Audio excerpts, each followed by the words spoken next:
So that moves us to, we'll call to order the Board of Aldermen special meeting for Monday, March 10th at 7:30. And I'm going to say we're way ahead of schedule because it is not 6, but it is 7, I'm going to say, close to 2 minutes of 7. Looks like to me, right? So anyway, yeah, 1 minute to 7, right? So we, roll call, please. Alderman Orsini? Oh, here. Alderman Hudson? Present. Alderman Wilkins? Present. Alderman Decker? Here. Alderman Rogers? Present. Alderman Magley? Yeah. All right, if I get everybody standing for pledge of allegiance, please. I pledge allegiance to the flag of the United States of America and to the republic which stands one nation, indivisible, with liberty and justice for all.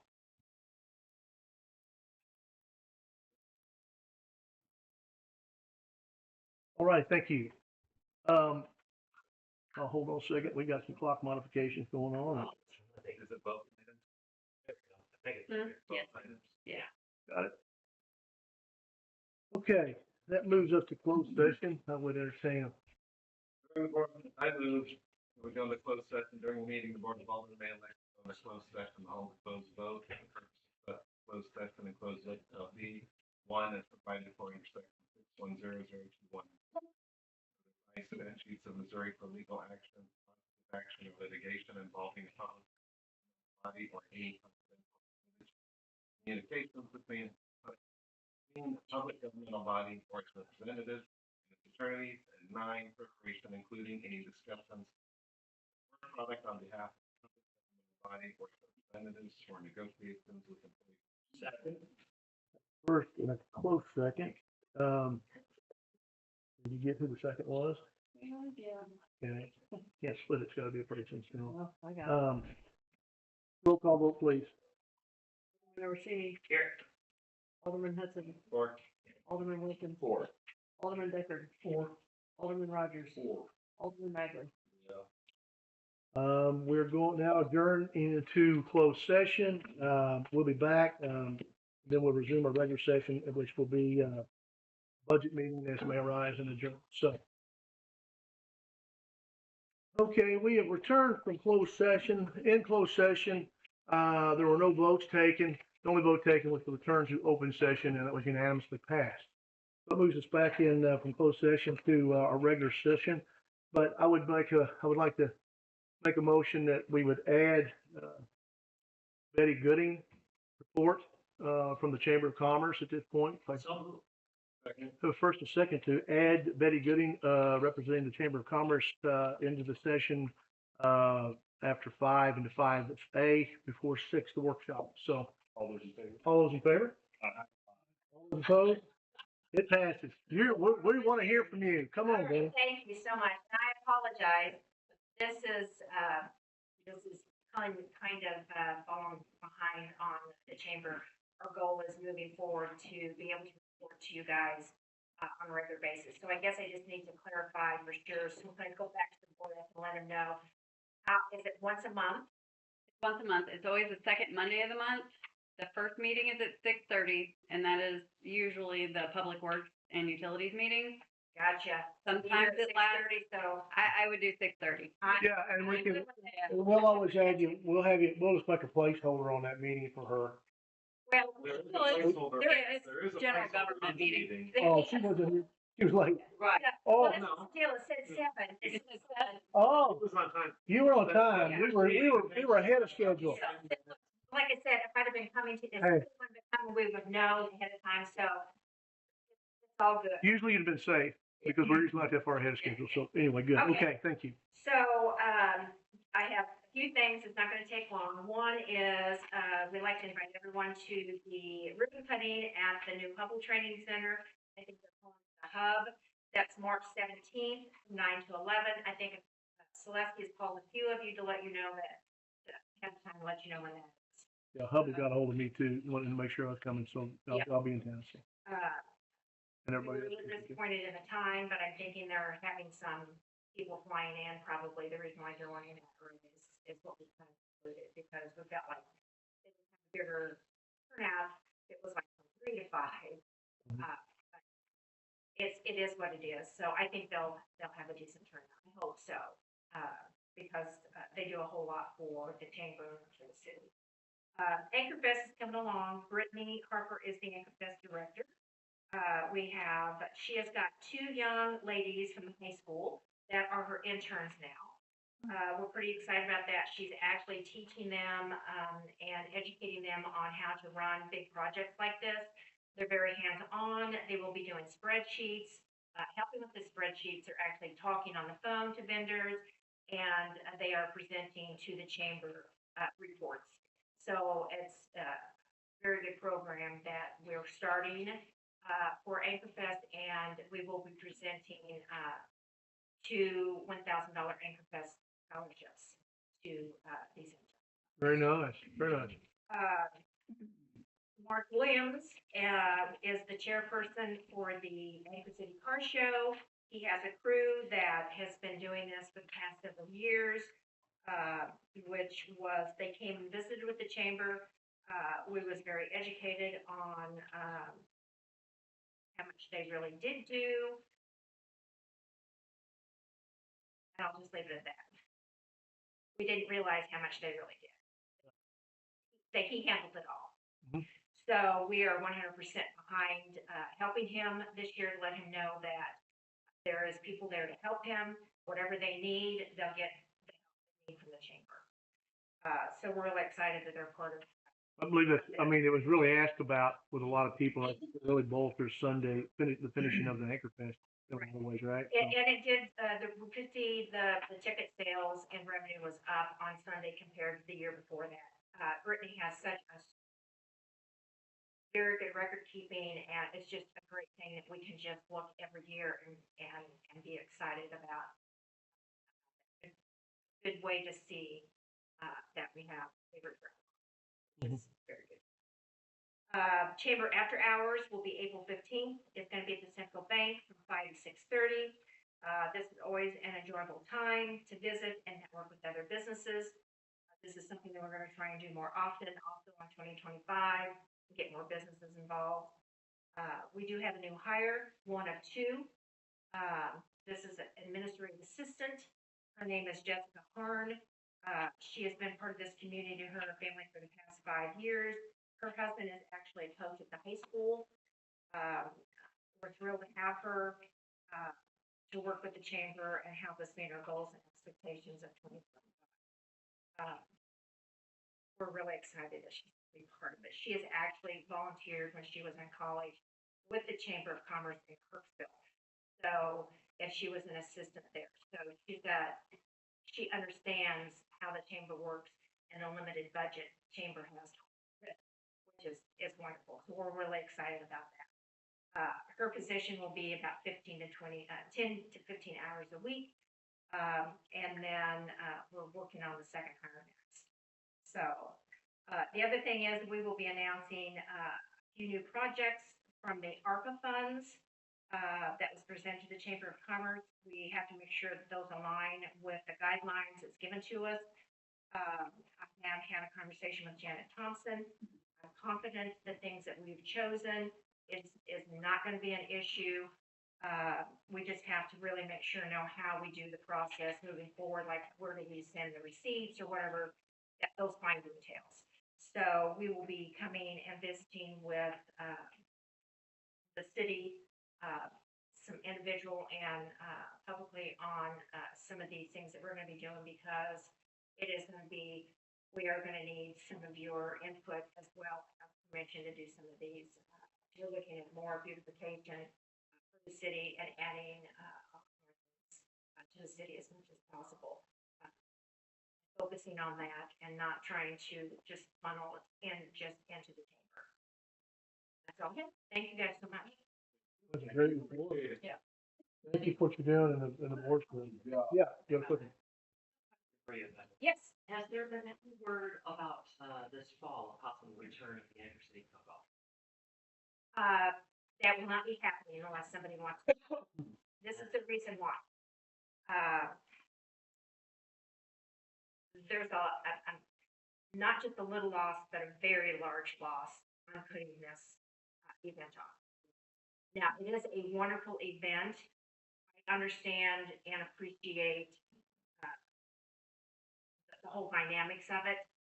But as a project of the chamber, we had to sit down and make some hard decisions on budget. And that it was just, we had to do away with that because it wasn't just a few $100s, it was several thousands of dollars lost. And it didn't make sense. And the other thing is the golf tournaments. We probably won't do any golf tournaments for several years. Everybody does golf tournaments for a fundraiser, and it's trying to compete against different organizations isn't going to work.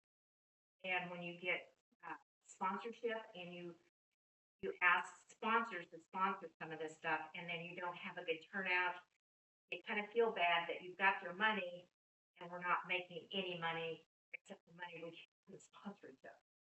So it all comes down to finances, unfortunately. So, and I think everyone can understand how that. We're gonna have a meeting on it here shortly. Yeah. So it's just one of those things. I do think that maybe Chad will continue doing that barbecue that he did. Uh, the chamber is very excited about working with other organizations.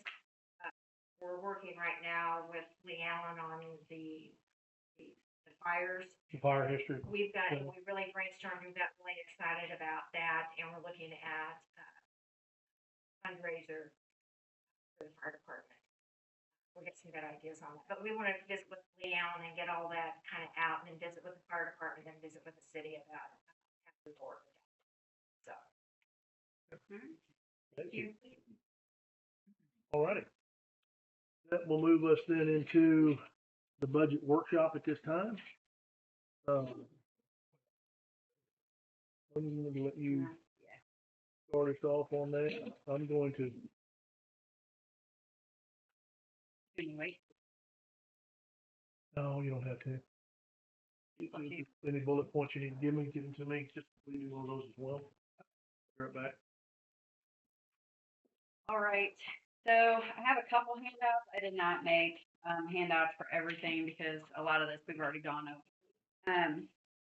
The water rate increase that we had discussed, I went over it with Aaron, and I would like to propose that we look at a 3-year water rate increase instead of increasing it all at once. So what I had shown you last month was that it currently takes $6.48 to make a gallon of water. Or, I'm sorry, not a gallon of water. 1,000 gallons of water. But we charge $5.35.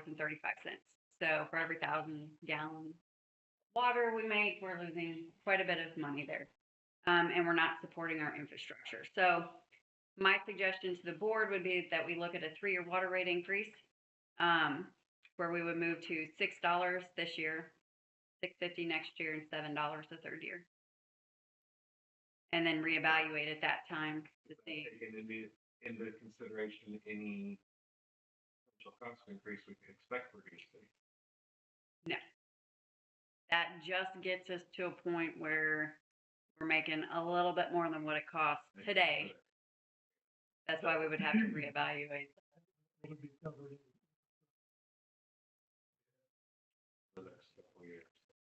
If we don't do it, we're gonna be losing money for the next 3 years.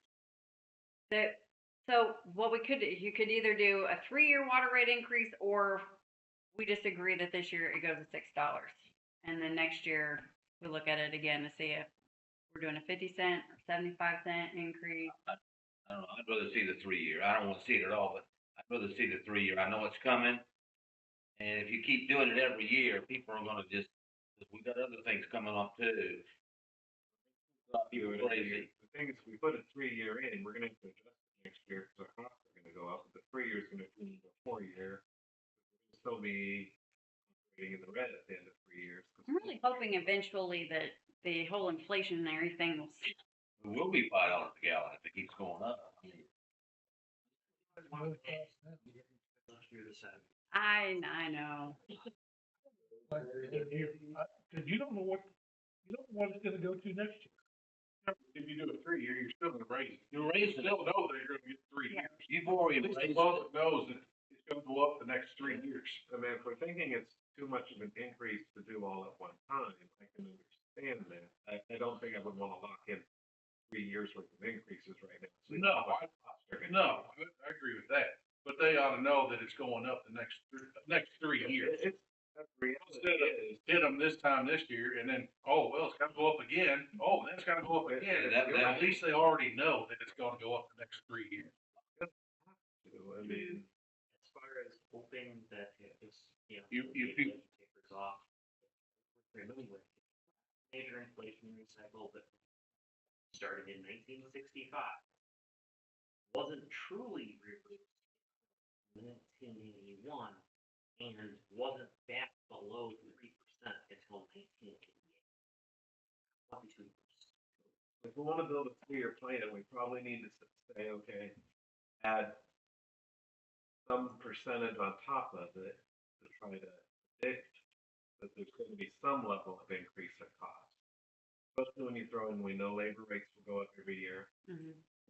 We know salary's gonna go up, so I mean, it may be at 5% of the cost each year, and then calculate what that would be for 3 years, and that may be then put that, knowing we may need to adjust it, but I can talk to Sydney and see if she has any ideas on specific language that we would want to use, so we're not locked into an exact amount that we've listed in there, but that goes more off of what, current year costs are, and the whereas statement could be, whereas the city has recognized that the cost of, blah, blah, blah, is all has increased. And We've done that somewhere before. We've raised it 2 or 3 years. I forgot. A while back. I can't remember what it was. It was water. I don't know. possibly, I would probably think Could have been water, electric. 'cause I don't think it was electric. But out on the street, cause if you start hitting them every year, I mean, there's nothing nobody can do, but it makes us look. we're operating in the red. I mean, we're just trying to get into the black. We're not even trying to make a profit here and save money for infrastructure we need. We're just trying to get in the black. Something that we're going to have to. Well, 20 years and we'll see what it's gonna be. Reading, need to be very, very clear. Newsletter, on the website, show the actual numbers, say, look, we're not making a profit on this, we're just trying to keep our head above water so we can keep getting you safe water. I received a rate increase for, I'm not going to say from which company, but that we purchased a utility from. And they sent out a very good explanation, and I am going to be working on that for the city to send out with the April bills, because yeah, it's gonna be tough for some people, but to absorb that. But if we put out the explanation on why and what it's looking like, then hopefully that will help curb some of the. Probably gonna be looking at some serious increases in the bulk power costs. Legislation. If they approve the legislation that allows infrastructure costs to be front loaded into rates, we're gonna start seeing some.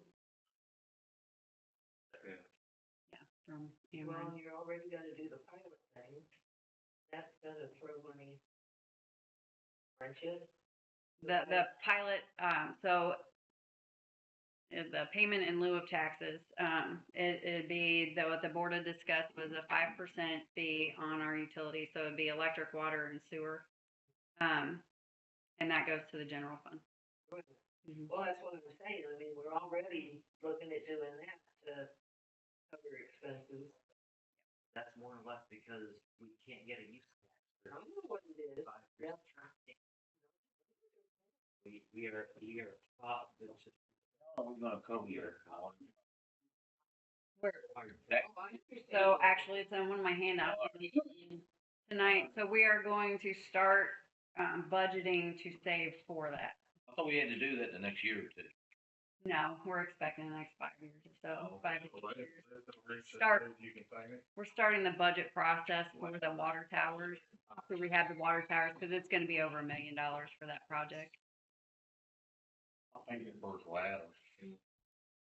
So right now at 3 years, so where do we, what's our break even?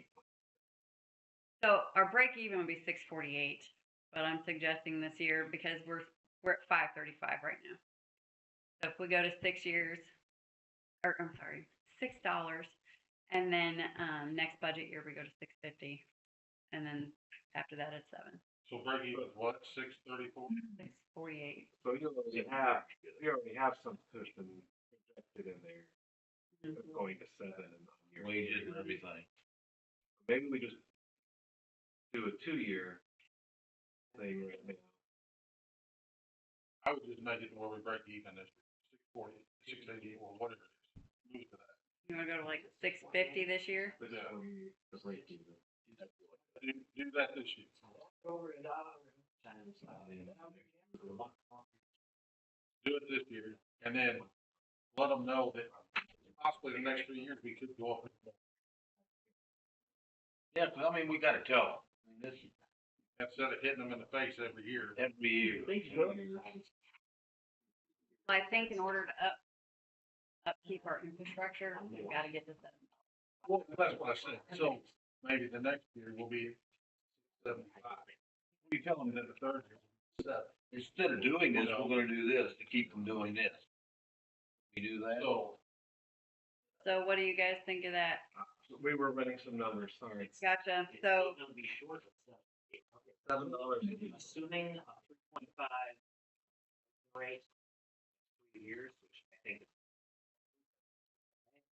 is in 3 years, the cost for to make that dog. okay. 70. and 30, So their suggestion is to go to the break-even point this year and 650 this year. 650 Tell them this we're year. gonna raise it next year, just don't. And then let them know over the next 2 years, we're going to be making necessary increases to support our interest rate. Just so they know it's done. You're gonna break even at, it's just, well, you 650. Citizen, I think they need to know that. I'm gonna ask the citizen, right? Yeah. Sitting in here, look, it's different than Yeah. sitting out there. Because I know a lot of people who are living paycheck to paycheck, and that's gonna make a big difference. Well, they won't get the $5 a gallon. I mean, our water's cheap. Where else you go? Landon, I'm with you on that, and believe me, you've sat with me long enough to know, I want us to be black, in the black and everything, but I'm also struggling, because we're changing rates on everything, and we got the pilot coming through. We had a huge increase. I know. Give you a list, they, Plus, money hitting me. Oh, yeah. But so, I mean, if this is one that we could absorb spreading it over 2 years, maybe we could spread it over 2 years. I don't know. I'm trying to balance how do we minimize the impact on people. That's who we're here to serve, but we gotta fix our budget at the same time. Next year it's gonna be 718. That would be 3 years. 3 years, 718. 2 years would be up to 694. So I mean, reality, the number you had for 3 years, that's where we need to be in 2 break even. Well, that's what we, 650 this year, 675 next year, and then whatever we need to be the next year. if you actually want to minimize the impact of people who are struggling to get by, nobody wants to deal with this. Evaluate rates based. Evaluated rates based on using absolute nightmare like to manage. But it would allow us to keep rates low for low usage households just trying to get by. Businesses that use a metric ton of water carry more of the load. You're great.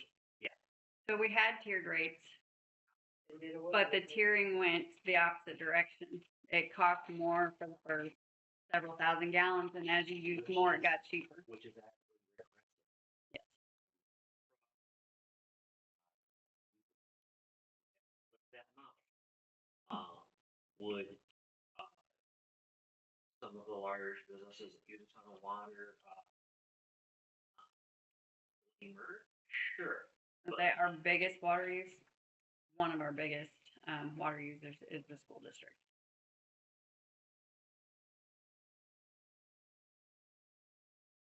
Today, if we want to make it good for the people who are struggling,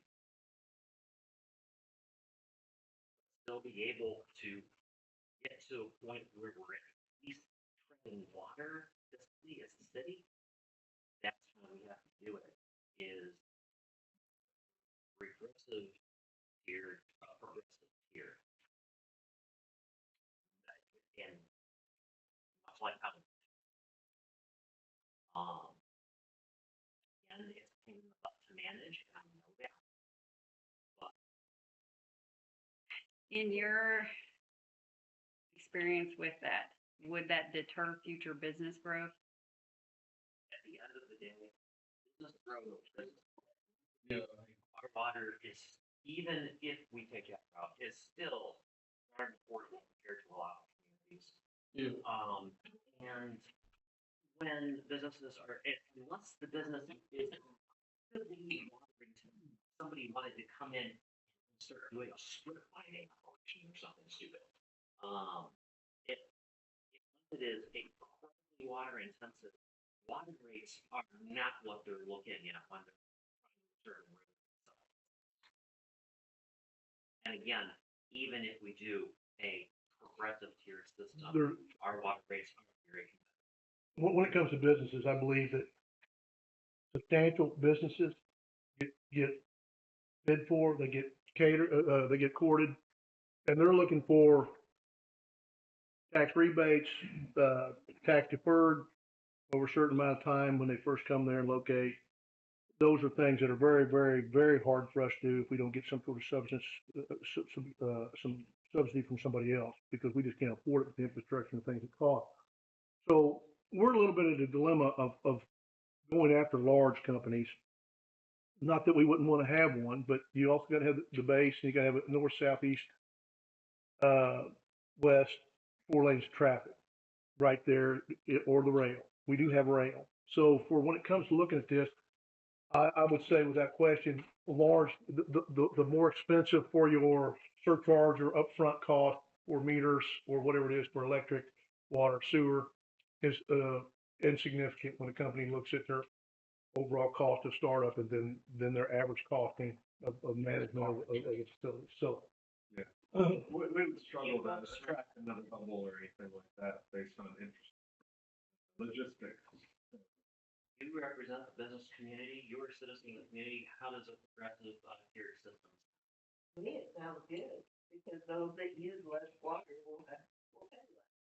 And that's gonna be mostly your people who are living paycheck to paycheck and your seniors. One person. Because what are we looking at overall? I mean, the pilot is 5%. You're looking at 3.5 or more for electric. I don't know what you're looking at for sewer. Trash is going up. I mean, all of our utilities are going up. And so if we get too high, there's gonna be people who are really gonna struggle. Here's electric is, The electric Dictated. 5%. but it's dictated to us, right? Well, I thought Well, the commission tells us that we I have mean, to, what I pay based over upon our here and what I payback pay at home, of it's a hell of a lot of difference. No, we don't owe anything. Wait, but on the That's water. water, I'm sure, right? But we did all of those. Got all caught up on it, right? So what about if we take your initial thought of the 1 year and develop a tiered system for next year? So we won't be able to get it done in the next. Thank you. No, but work towards that. Yes. That's a goal, Let's hit $6. to put the cost appropriately where the usage is, and the people can afford that as part of their business cost or their, taking out the residential cost, right? So suppose that we do the $6 for this year. For, I think that's what you were saying for year 1. Then use this year to develop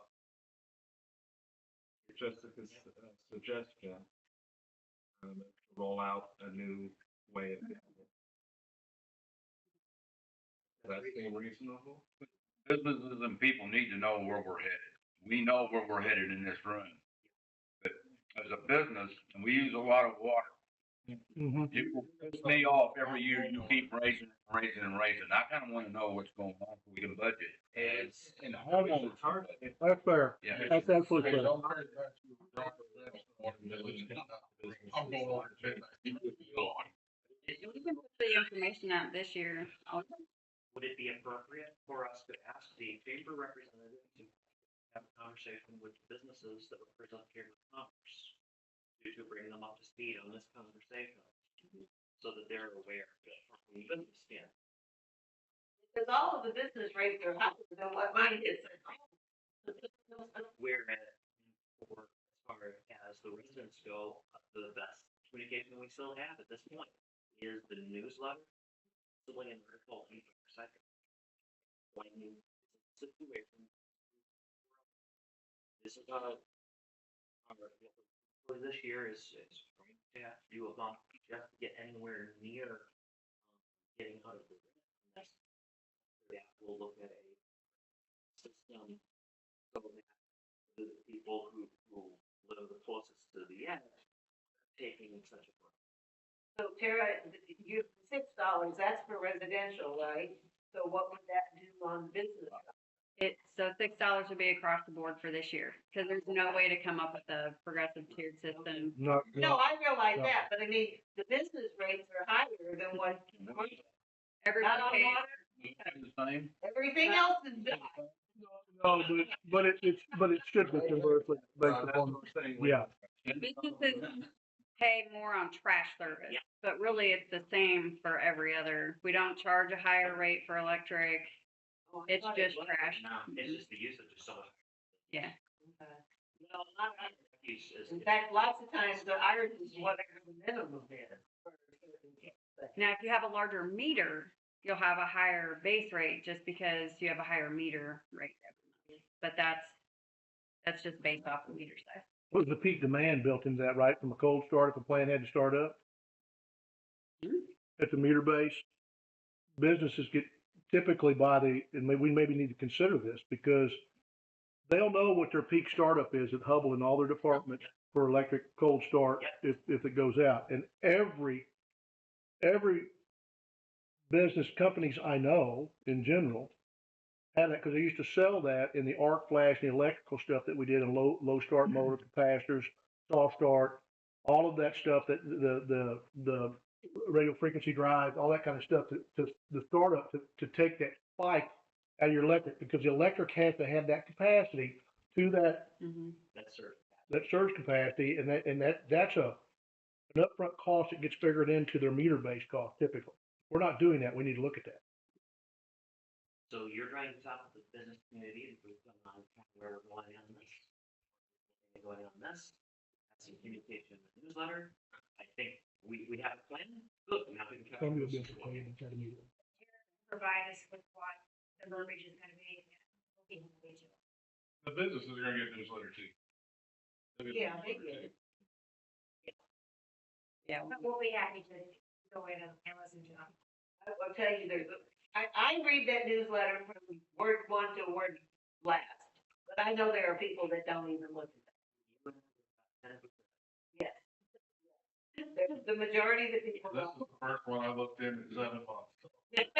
So see, Landon, you're just right there. What are we gonna do? Well, we're well represented. They're saying that it'd be 6 for everybody this year, and then she can look at the tiered thing and Next year we'll raise it. also investigate peak load to meter base cost level. What? Holes over your pipe Because anyway. we used to have it. So yeah. Yeah, you can, I'll have a fee for you. Realize that's crazy. Yeah, our meter base fee, like the minimum fee for electric is $16. Yeah, but you understand what I'm saying? I mean, municipalities like Ameren, whoever, they go in and do a study of We can do it. the load, peak load. And the more you bring that down, the more your cost goes down of your electric because of it. But you have to have a reserve of that electric for that startup in your grid system. So, I mean, and Columbia will be able to help you with that. Columbia does it, I guarantee you. Okay, so that's water. I do have, the notice in the paper for the public hearing for the sewer rate increase. So I had not read the state statute closely enough. Usually it's a minimum 14 days in the paper. This one is a 30-day notice. So there was no way I was hitting this Board of Aldermen meeting, so it is set for, April's Board of Aldermen, and that's when we'll do the sewer rate increase, public hearing on that. And I had gotten you that information last month also. Base rate, we had voted to not increase it a lot, just to $25 from 22. But, and then it's going from 0.019, 0.19 to per 100 gallons of water used to, 0.3. Okay. The electric rate, like we had talked about, so if you want me to look at increasing base rate, so go with the 5.5% to bring us up to, where we need to be, and then for this next year, Do a study of that Yes, peak demand I would base do rate that. cost in the system, see what that does, if it goes anywhere, if it goes somewhere, we can consider it without question. It's a standard. It's really a standard, I mean, out there, I mean, I have noticed in some of the research that I've been doing that our base rate is very low compared Mhm. to Ameren and Hunt. It's very low. And it's a perk about being here, but Mhm. as we've discussed, when Greeleyton, there's gonna be a major shock. Well, and there's still the extra power plant that we're gonna have to build. right. Well, we have infrastructure we need to invest that will be multi-millions of dollars that we need to. Speaking of that, we do have a representative from MPUA coming this week or next. And we don't have a date set yet, but it's the substation guy at MPUA. And he'll be in talking to us and looking at our substation, kind of help us develop a plan on what we need to do, whether or not we can just refurbish what we have existing, if we've got to start from scratch. You know, might be a good time. Little things I'm hearing in the market. Might be a good time to do that right now. Okay. Is there any word, has anyone heard any word through the utilities, grapevine on when all of those windmills that around Kirksville are gonna be going on, start feeding into the grid? There's a huge, absolutely immense wind turbine project line there. We drove by it on the way to Iowa. Turning most of them. Might have lost its Monday. Might have lost its Monday.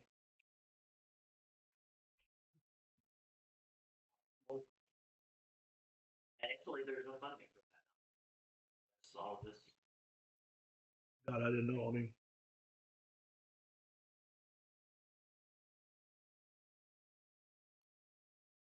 And I had let you guys know that the amount of money that the pilot will add to the general fund is about $280,000.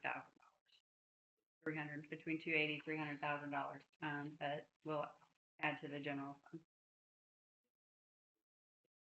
fund. We'll be working with G-Works to get that all figured out so that I get it entered into the financial software well enough. I'm still waiting from them to get me a quote on what it will cost us to buy our information from them should we choose to leave that software.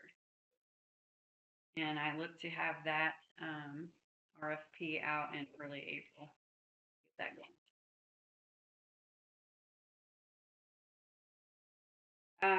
Just really quickly, I want to throw these numbers out to you guys, and I will do what you asked me to do. In 2023, we switched to MIRMA liability insurance. The cost for us to switch to MIRMA at that time was $261,000, approximately. I got an estimate this year because last year when I did the budget, I was woefully under, and no, it wasn't that bad last year. But I asked for a estimate this year so that I could have a better idea of how it was gonna hit based on our payroll this previous year, because the way that Merma charges us is mostly off of work comp. So our payroll that we pay for and in which department, so on and so forth.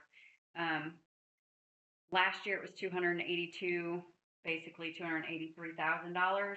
The estimate for this next year, which gets paid out in June, is $325,000. So I felt it prudent to let you all know what that looked like. I am not. Last year, in- 285, you said? Last year was 283. 33, and what's it gone to? The estimate is 325. So, 18% increase? 13% increase. I'm not an insurance professional by any means. I know that it's I gone. hate to say it, but a 13% increase is, from what I've been seeing in the industry, is favorable compared to what a lot is going. It's worth putting some feelers out, Yeah. but completely different industry. That plugged into insurances. Churches insurance has been over 50%. Isn't that crazy? It's not being dropped. Ours did as well. That's Christian. So, and that's like liability only.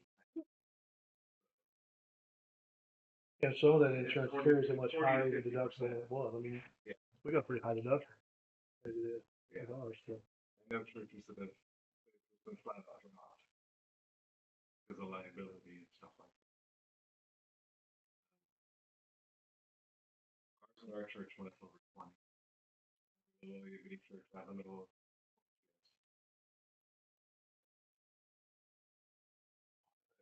Auto owners is expected to take about a 20% drop. Home, anywhere from 15 to 20%. Yeah, 13 is actually. Our employee coverage, where I'm at, is went up 17% this year. That's healthcare. Up here. It's not might be reasonable. As much as it's hard to swallow, that might actually be Yeah. reasonable.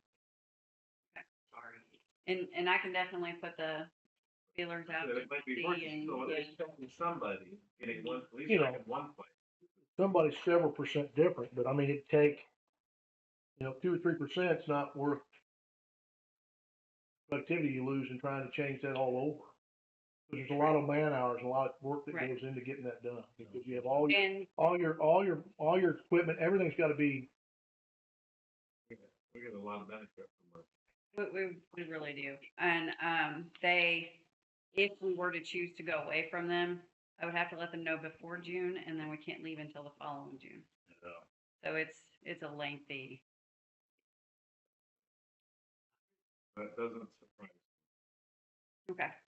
Just want to make sure you're out there, y'all know about it. You're good. Okay. I had let you know that there was still approximately $136,000 left of the ARPA money to be spent that we had voted to use for lost revenues. So I will be moving that over to the general fund. I will put it as a special motion item on the agenda because that's how we passed all the other. Actually, I think we did it by ordinance. So I may. it was ordinance. Okay. I'll get another ordinance written up like that, so that's allocated that way. But going through the trial balances from the audit report, just to make sure I had the number right, showed that some of these numbers obviously had fluctuated a little bit, but we had not allocated like I think $123,000. And some projects came in just under what we had budgeted for, and that's why there's a little bit of a difference there. Have you, out to one of the villages up in New York, to see how they handle getting by? Food tax? No, I've not done that. Rather than Franklinville, try Cuba. It's a little bit bigger, it's closer to our size. Cuba, New York? Cuba, New York. Okay. It has one major big employer, like we do, similar situation. There is a huge legislative session going on. I'm probably going to be reaching out to you guys for advocacy reasons. There's a lot on the agenda to get rid of a lot of taxes, which would mean if even half of them pass means big changes for us. So it's, Well, moving Concerning. to 100% deduction for capital gains, it passed the House overwhelmingly. It's on its way to passing the Senate. There's no other- Yeah.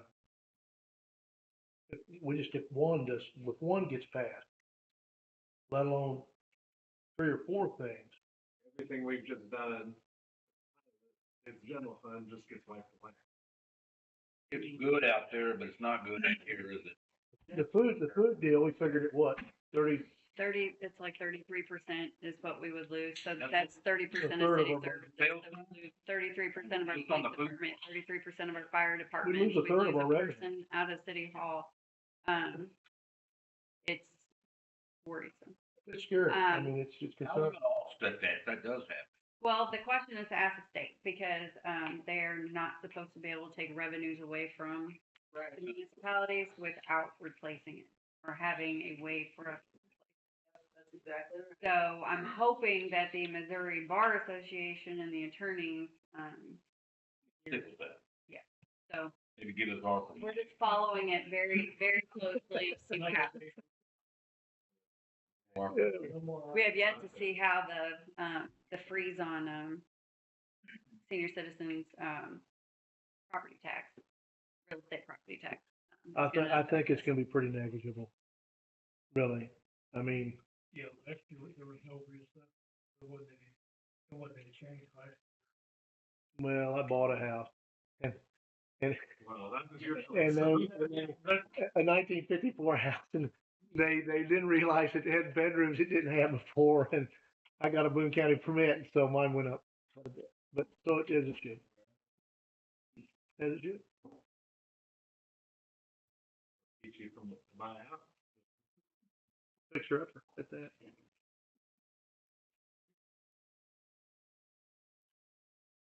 So we're watching that. So, do all of you get emails from Missouri Municipal League? Okay. So just watch those. They're sending out some really good information, especially in the newsletters on how things are progressing. They also send out legislative reports and says exactly how things are progressing through the House. I may not agree with everything they say they oppose, but.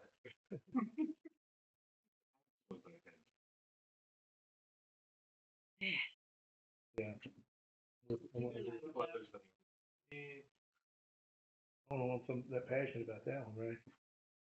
Okay, so the solid waste rates are going up 2.5%. Danes is allowed to increase his rates 2.5% every year. He did that this year. It's so the change to residential trash, and this 2.5 is it's across the board. We had fixed a lot of the rates last year. We weren't charging. We were actually losing money on commercial. And we had fixed that the last year, the year before. So this year, the 2.5% just went across the board. No one is getting a higher rate than anyone else. What that does is, so for residential trash overall, for all of our residential for the entire year, that would add just a little over $9,600 to the entire bill that goes to Danes, and then about $4,000 for. Doesn't look right. Where is it? No, that's right. About $4,000 for commercial, and then the increased charge on additional trash fees would be about $14,500 a year. So it's not going up a lot. That's for the year. It's not by month, but $16,000 a month. so our Total. trash bill every month to Danes is between 40. I'm gonna say $42,000 and $44,000. We have to make sure we're charging appropriately on that. I'm thankful they still are in business doing it. After that last bid, nobody bid but them. Speaking on bids while I'm in between, it sounds like we're gonna get probably 3 or 4 companies to bid on our roof here on Friday. So Good. we were really, really worried. We didn't have anyone contacting us, but then last week we got several contacts. So that was good. I reached out Okay, so here is a list of roads that we are looking at improving this year. Not just roads, there is a parking lot. I think that's enough.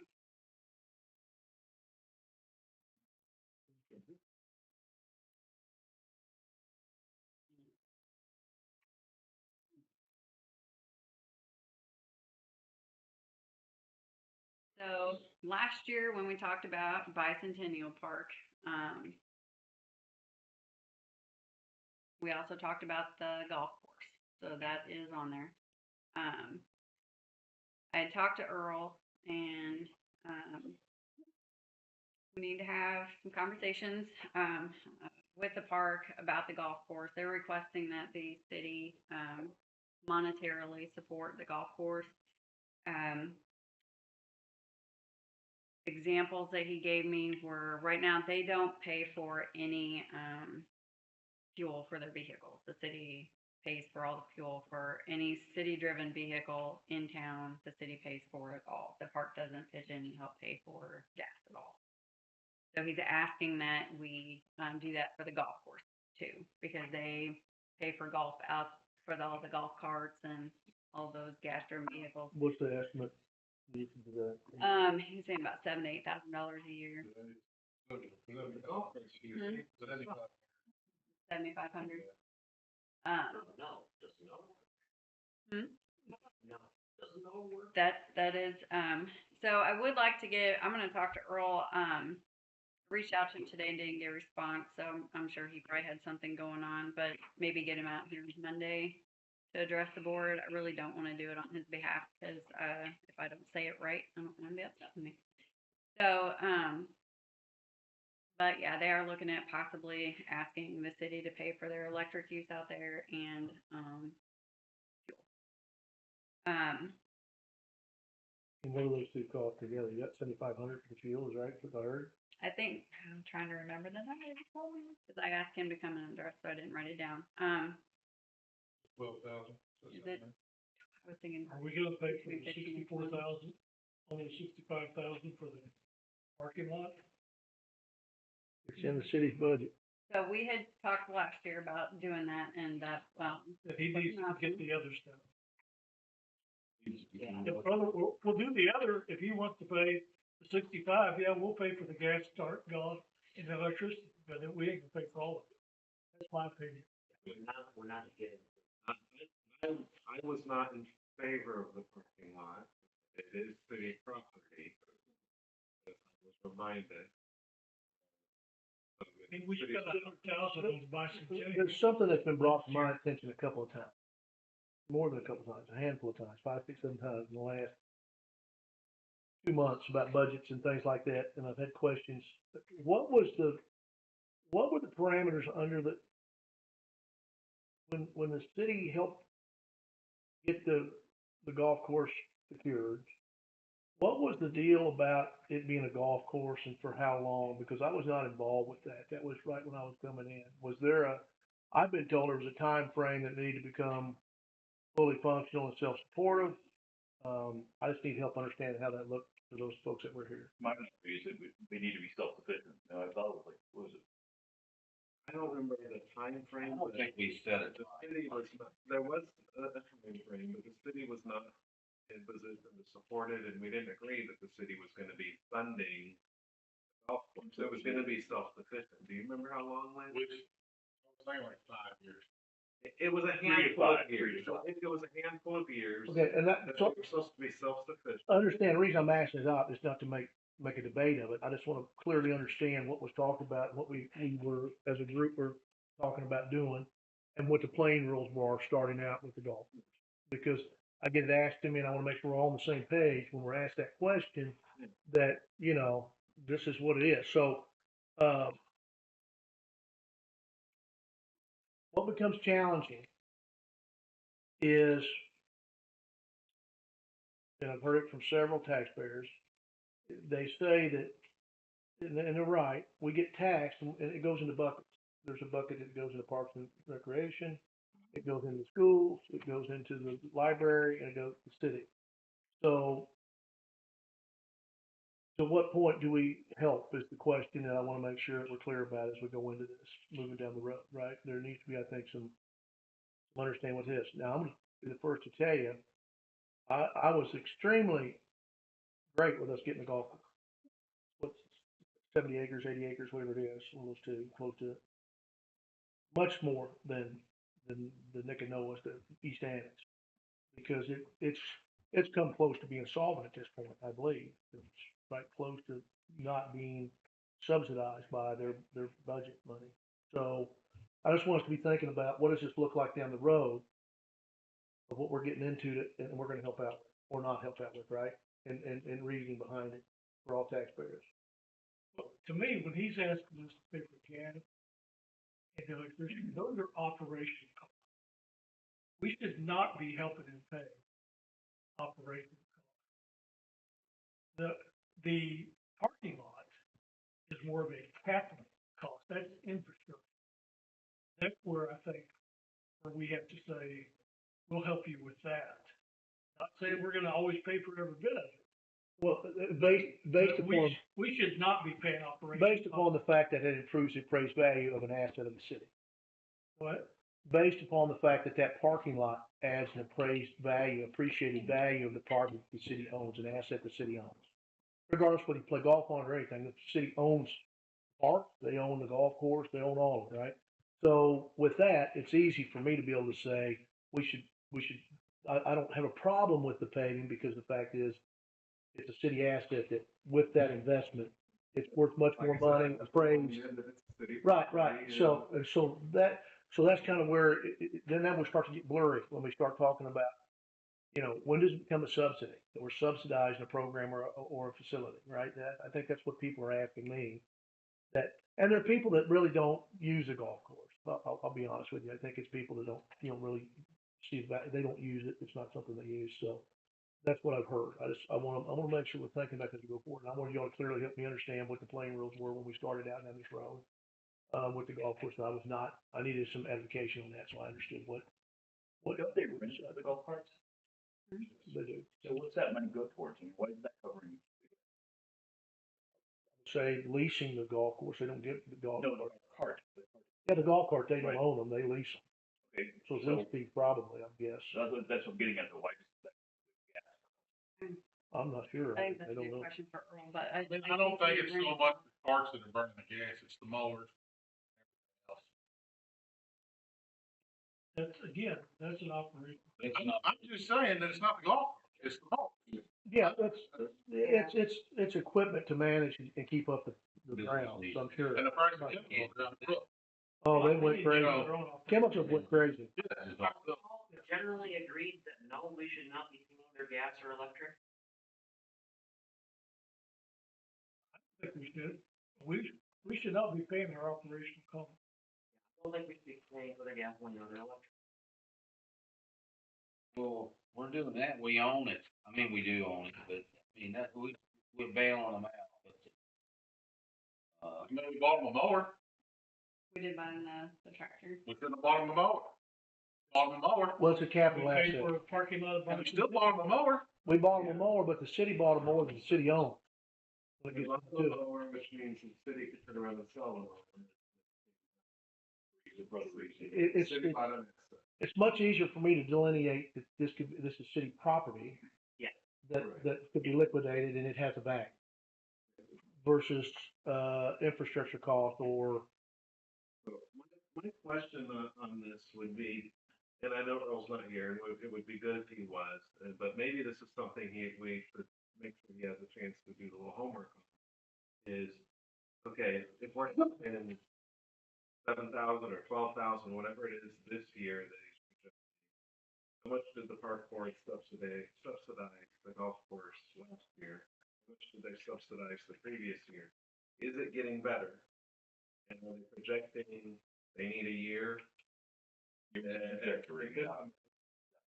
Next year gonna be half, and then that's it? Anybody knows? Well, if nobody knows. It's in his budget, so I know. But It's really what their budget is. that's what, but how much is it being, is the golf course being self-sufficient and getting there? and they need help for 2 years. So my answer might be one thing if they could to us. But if they're saying, well, we really have to include, Well, it's a business, you run a business unit, and so in that projection, how you're gonna get there, what tools you're gonna use, whether it's rates, fees, whatever, what's that business plan look like? And I'd be more glad to help Earl with that, and I've told him that, so build out that forecastable plan of growth and how do you achieve it, right? I've never golfed a game in my life, and I never will. But there are benefits to the golf course to this community. People stop at the stores, people buy gas here, people go to the restaurant. When they golf, there's events that happen there. People come here for school golf events. So, I mean, people from other communities come here and golf. There's a benefit to the community that happens. So if there's a plan that says in 2 years or something like that, it is, they have that plan and they think they're there and they're showing progress to it. I think I could be easily persuaded to, if we can afford it, a reasonable amount of money. I think, Terry, was it something like 28,000 for the whole year for the gas and electric? I was thinking it was right around 25 is what you Yeah, were saying. 20, 25. I think the numbers that I heard, I think it was less than 25,000. And it could have been, but it was.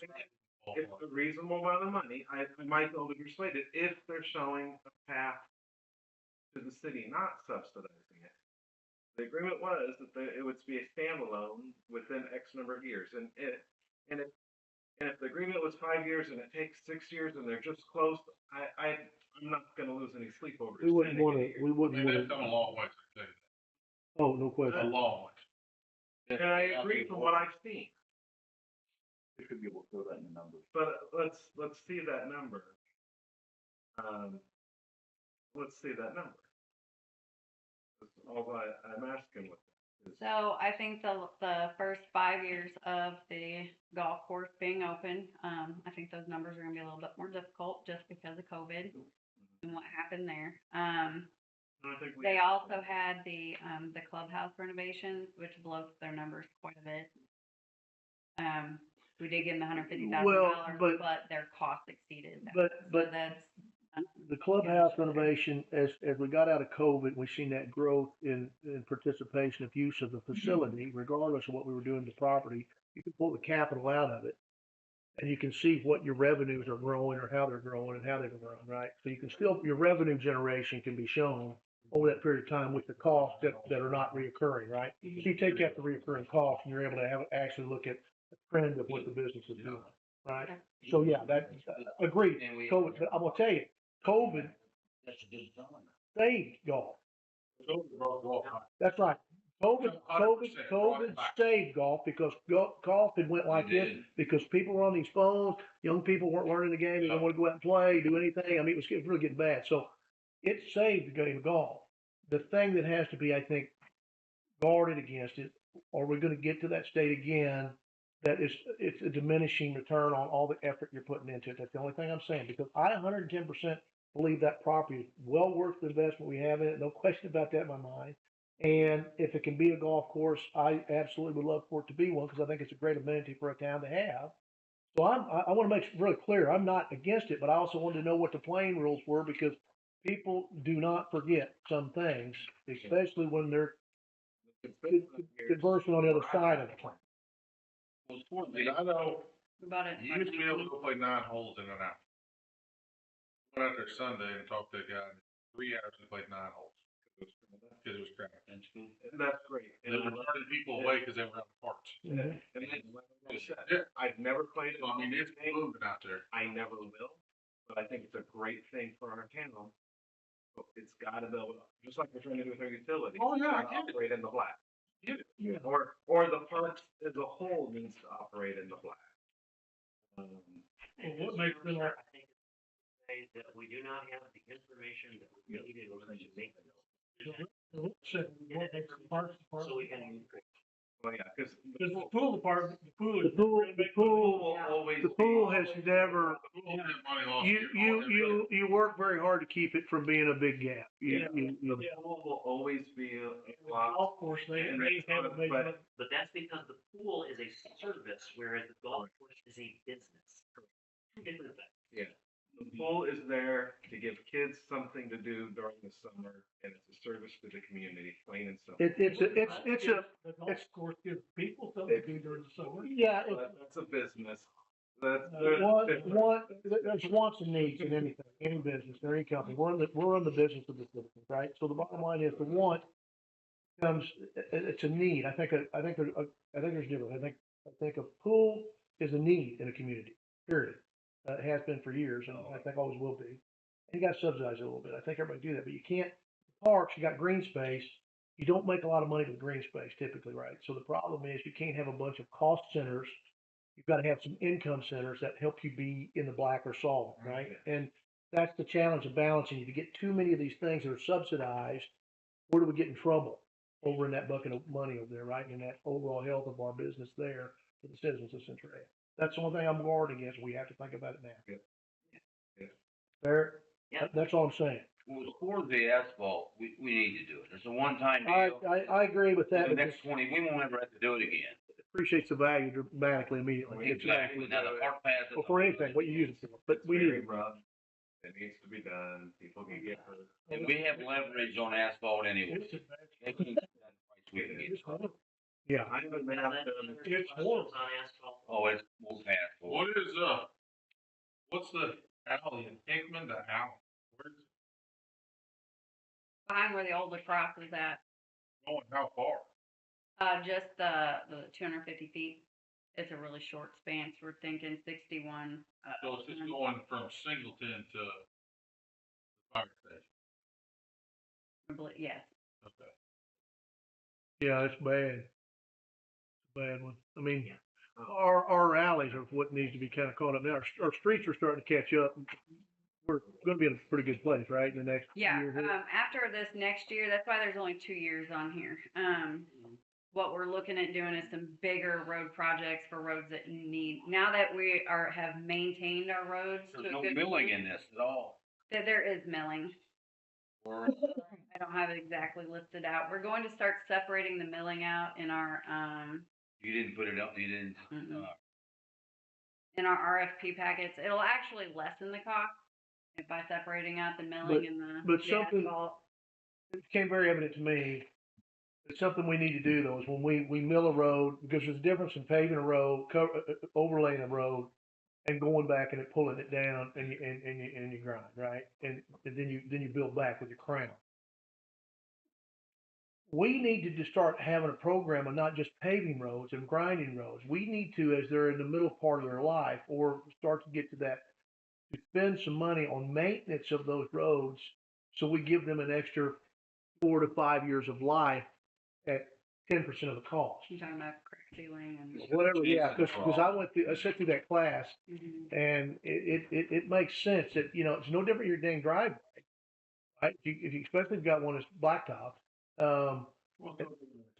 Well, either, but concrete layer. I mean, You need to fix it. if you concrete all the roads, you have less maintenance for a much longer period of time before you start to do preventive stuff so much, right? But with first year, you've got to with blacktops almost, right? So my point is, we need to start to build into our plan in the life cycle of our streets that intermediate treatments that are needed within reason to push those roads out to get full life expectancy out. Does that make sense? Mhm. And that's going to take a little calculating because we haven't really done it. Right. In We've Centralia, not and that's done still a that. problem, Mhm. but we need to think about doing it. No. But my point is, so let's start to look at that. How do we make this road that we spent this much money on last another 30-40% of its life expectancy, make it older, right? So that's what I want us to do. No disregard for anybody that's done it. I'm just Right. saying, now we've got caught up. Now we can start proactively think about how do we got all these that we got that are doing well, how do we keep them well, longer, right? So I want us to do that for sure. Think about that.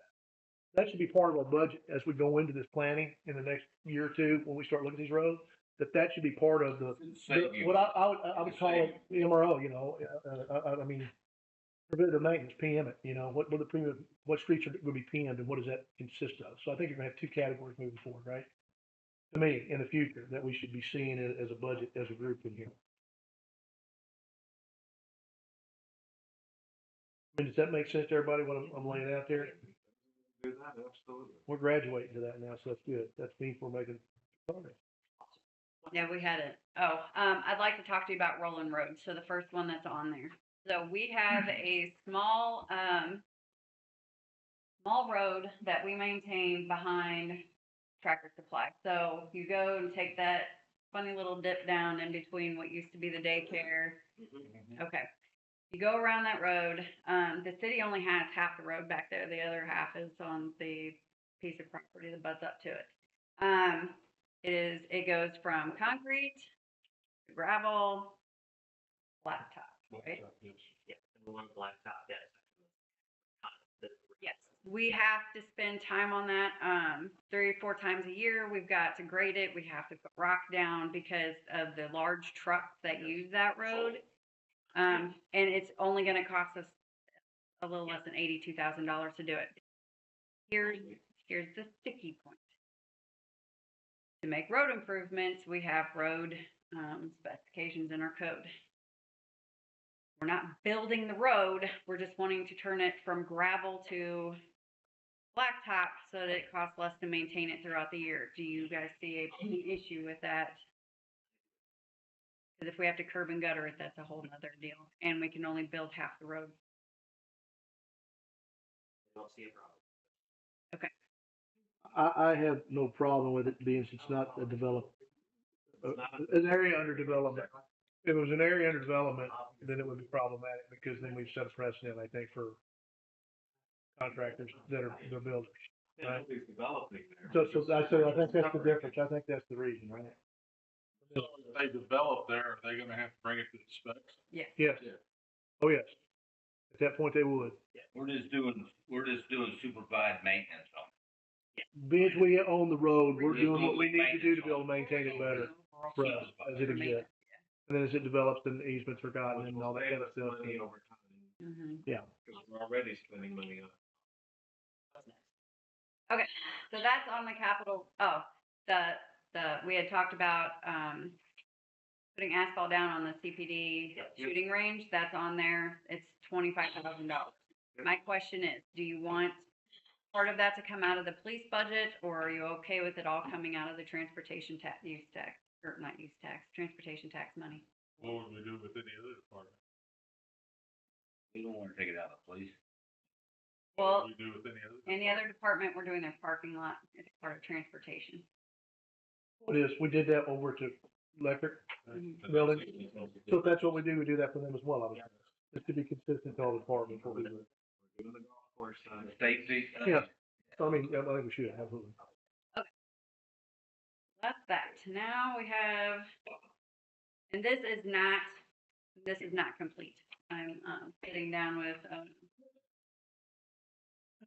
the departments this week to make sure I have everything on there that they had given me projects for this year. So I've actually updated my spreadsheet, I think, since I printed that. So if I say something's not on there, I apologize. The things that you see in this current budget year that are red, that means we did not spend that money, and I'm rolling that into this next budget year. So the $12,500 you see at the top for communications, billing, financial software upgrade, that's the software upgrade we're looking to make. So that's where that money is, and it's budgeted out of each fund. That way, everybody's pitching in to pay for that improvement. What software? Yep, rolling that over. Let's see. There's really nothing. We've been doing a really good job over the last several years trying to get up to date on some of our equipment. The equipment that's aged out and not costing us more money to maintain than it's worth. But a big one for the water department is the media for the sand filters. It's going to be a big cost, but we've got 3 filters, $10,000 a piece to get those renewed. The equipment replacement you see there, that's DNR required, so that's why that will stay that way every year. The same in the sewers. For the land application, we have almost $134,000 a year for that. You're going to see $675,000 for the sewer main lining. That's because we had done $275,000 last year, but decided to roll that $400,000 that we're getting from the ARPA money. We are actually going to get more bang for our buck that way. And then the $120,000 for the Orchard Street lift station upgrades, we were budgeting for that over 3 years. So throwing in another $120,000 to save for that project. Let's see, we get into electric. So we've got the software upgrade, the $80,000 for City Hall improvements is their portion of the roof. Because this is not just City Hall, it's Power and Light Building. What's the 80,000, what's that for City Hall? Would be just all the roofs. Then we've got the electric barn improvements, that's, I told you about with the termite damage and, their roof. We are spending a little bit of money this year, and really in the grand scheme of things, it's not a lot, but we are re-insulating all of the, city buildings, because we are losing way too much, with our gas bills, our electric bills, keeping the places, heated in the winter time, just going straight out the roof. The reconductor project is on there. So we had actually initially budgeted $100,000 for that project. The estimate that we got from MPUA for them to come in, manpower, now it's, and materials is only $45,000. So we are super excited about that reconductoring project. And also MPUA has, That's great. added us, they had made, do you guys remember me telling you about the grant I was gonna apply for okay. So MPUA is applying for that for small municipalities in Missouri, and that way they can get bigger chunk and then distribute the money out to the municipalities. So we are on their list for that. We are increasing the street lights this year to 10,000 from 5,000 because we have had to replace and fix a enormous amount of lights this year. So I had to raise that up. One problem that Matthew and I are seeing with becoming more efficient in the city is that our equipment use funds are going down. So what equipment use is the time that they are on a piece of equipment, we have a formula that we use that puts that money into this equipment use fund to help pay for maintenance and fixes, oil changes, all of that kind of stuff. We are running it almost flush in that account. We used to be able to take $250,000 out of that account, put it in the general fund every year. So we're not using equipment as much. We're not using the equipment as well. We are, but for shorter periods of time, and our bigger equipment isn't having to be used as much. So it's just, we're using our smaller equipment that doesn't cost as much to run. We're being more efficient. We're being more efficient. And it's cost. Well, there's not a need for the large So- equipment, which means we got things under control much better than have big projects we're using. And you, Right, but and you raise the oil small- changes and replacing tires and stuff's killing us. So we're it's trying to saving figure it money. out. Can we raise the smaller equipment usage? So it's set by ordinance. Got a little funky in there, so I'm doing some digging to figure out what's going on. It was passed and we went off the FEMA schedule, but the FEMA schedule was too aggressive, and so there was a change made, but I'm still tracking that down. Well, it's good they're being more efficient. I mean, that's a good thing. Absolutely, efficiency Well, you know, is if great. you We keep them just need to make maintained, the longer sure- they last too. I mean, you've got, the large piece of equipment costs a lot of money, so. We're doing what we should be doing, but we Yeah. gotta fix the budgeting side of it to make Where sure. we have PM, Yeah, Sorry. because otherwise we're not gonna be able to maintain our vehicles, and that's a problem. Correct. We gotta fix it. Do we have the money? A big change was, so this entire time the police department has paid into the equipment use fund. When I got into this position, I was like, why are you paying for this out of your fund? I asked the police chief that, and he goes, what do you mean? And I'm like, oil changes and tire changes, all that stuff is supposed to come out of the equipment use. Well, you guys pay into equipment use. He goes, that's never been a thing over here. So they started using the equipment use. So you'll notice when they turn it and show you what the maintenance costs on their vehicles, it's coming out of equipment use.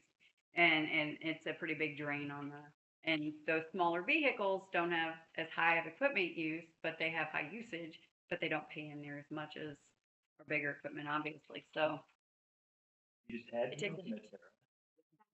well, I mean, I know. Formula.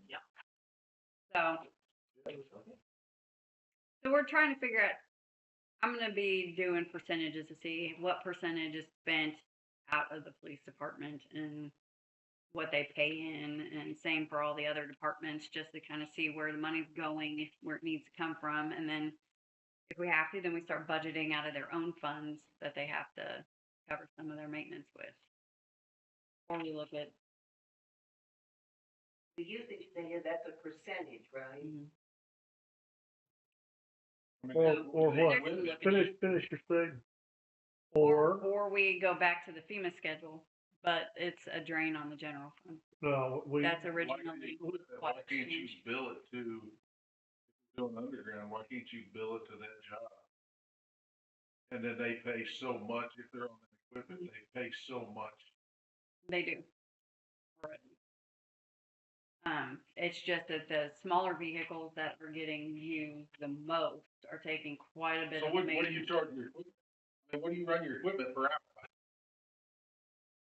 There's You schedule. gotta have a set rate, what you run your equipment by. $10 an hour, $60 an hour. It varies per piece of equipment. Is Yeah, it legal? so what do you run the mini by?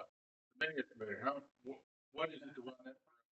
I can get it for you, but I don't have it. Is it a legal thing where you can we? it's a set chart, right? It's a set chart. Well, it's a Yeah, set- I mean, set like rate. now, a mini excavator in construction world's like $100. It may be way out of whack. What you're driving at is that may be way out of, the schedule may be way out of whack. You Way may low. be back at $80 an hour, and you need to be at 120 an hour. Okay. So that's probably that is a good point. You We know. will make it in line with the current state of what that A value is skid per loader is hour. 115 an hour. You know, whatever it costs you to rent it or have it, own it. The main So- simplest thing in the rate. Yeah. Yeah. So, is there a state of Missouri schedule or is it just a FEMA schedule? Do you know, I don't know. as far as, is it just FEMA? Cause FEMA was, I believe we had like, we're out there. Well, there's gotta be a national standard of buy equipment. Few years. You know what I'm saying? I mean, I can't remember what year it was. well, hell, If it was 1920 or, a national standard. So it's gotta change. yeah. We have to go by that. We have to go with that. It's I mean, why can't you go by what the excavating companies are going by? I mean, That's what you should go by. really, it's an excavating piece of equipment. Which ends up getting I mean, used. FEMA, they're paying prevailing wage, so they're gonna be. And it was too aggressive, for us to handle it in the general fund because it was draining the, Yeah, I understand, that would be, fund. I understand that, yeah. Yeah. Whenever the Ours street may be department alright, gets but your something, equipment may be way off. It's more up, you know. Yeah, I mean, it's jumped in the last 3 or 4 years. yeah. yeah, I'll look at that, get that done. You'll figure it out.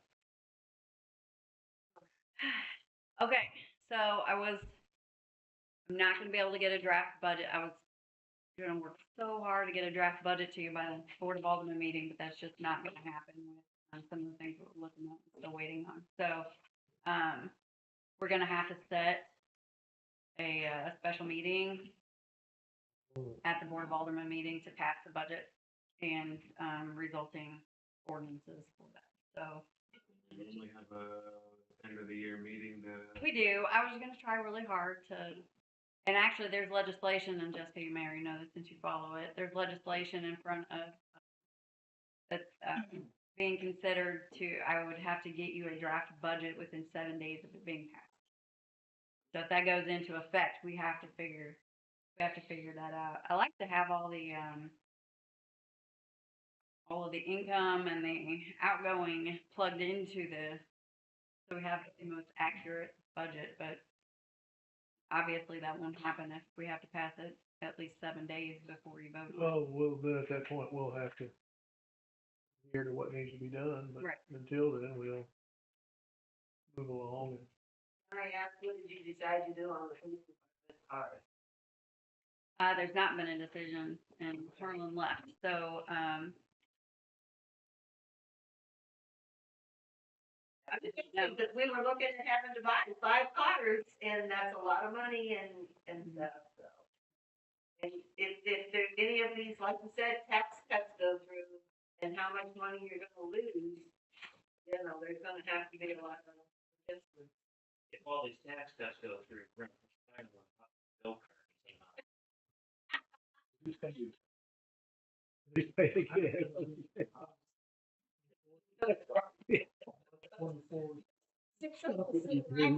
Go buy one of those. Yeah. She did go in. Yeah, we understand. okay, Well, I was just I asking. doubt it. It was a big debate a month Look, ago. I don't know how, I don't know. I wasn't here for the big, I guess it was. I know. Make the motion to adjourn. Well, wait a minute, let me look at the schedule here. Make sure, hold on a minute. I appreciate your excitement. I'm equal excited, budget workshop. Is there any as may arise? Hearing no as may arise. Second. I have a first and second to adjourn. All in favor of adjourning? All opposed? We stand adjourned.